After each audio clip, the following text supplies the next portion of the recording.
Hey there. I want to talk a little bit about the Seaver experiment, the 1969 Seaver experiment, to kind of do a summary of the 35 starts.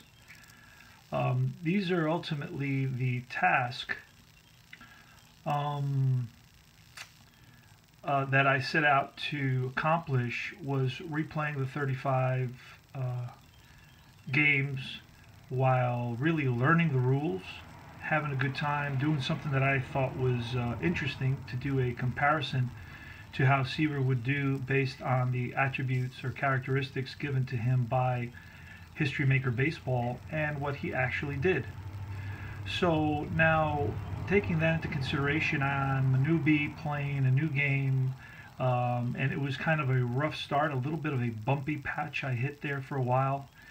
I was unfamiliar with certain things and misreading certain things, and I got a lot of input from a lot of guys.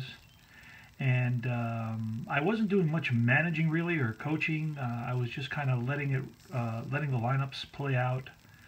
And I believe that I may have cost Seaver a couple of games there.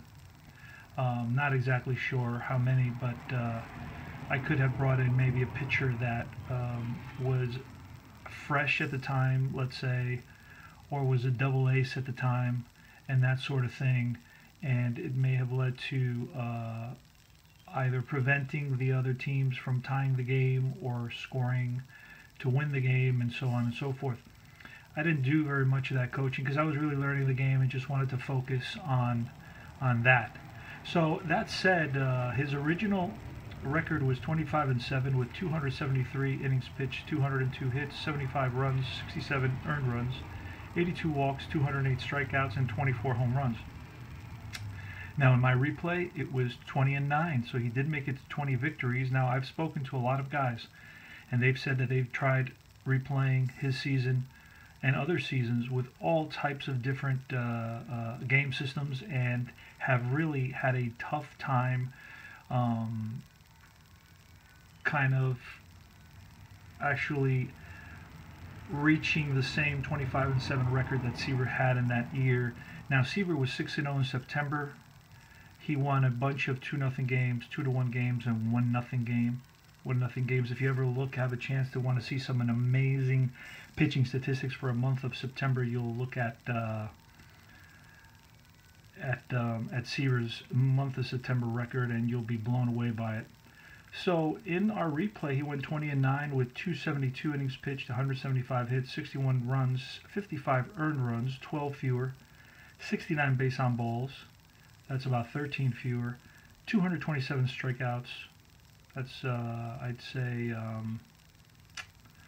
16, 26 would be 20, 28 would be 20, so 19 more. And then home runs, fewer home runs than he, 12 fewer home runs than he actually gave up. Now, one reason potentially for that is that I was misplaying a 344 role, and it was, is the pitcher a prospect? And I was looking, for a while there, I was looking at the batter to see if the batter was a prospect. I don't know why I was doing that. It was, I guess I was just thrown off in general by everything that was going on, and I got into the habit of doing that, and I started doing that. And somebody called that to my attention, and I corrected it. So he may have given up a couple of home runs there, and that's all I could say. Now again, I did not always bring in the pinch hitters that I could have, and I may have made other mistakes. So this is not absolute.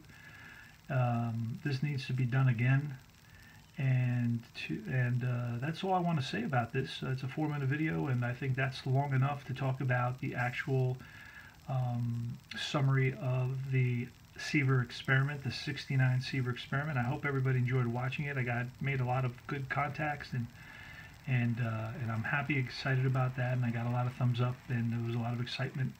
And I feel like I need to replay this a second time now that I know the rules, and to see what happens. See if Seaver, how close Seaver can get to the actual stats of 25-7. So we're nearing the 5-minute point, and I'm going to sign out right now. I will post this in a little while, and I thank you for all your comments. And if you have any input with anything I do, I'm playing a Stratomatic World Series, the 67 World Series right now. I'm all into the 60s. And that's all she wrote. for Combat Painters Tabletop Winter Baseball League. Take care.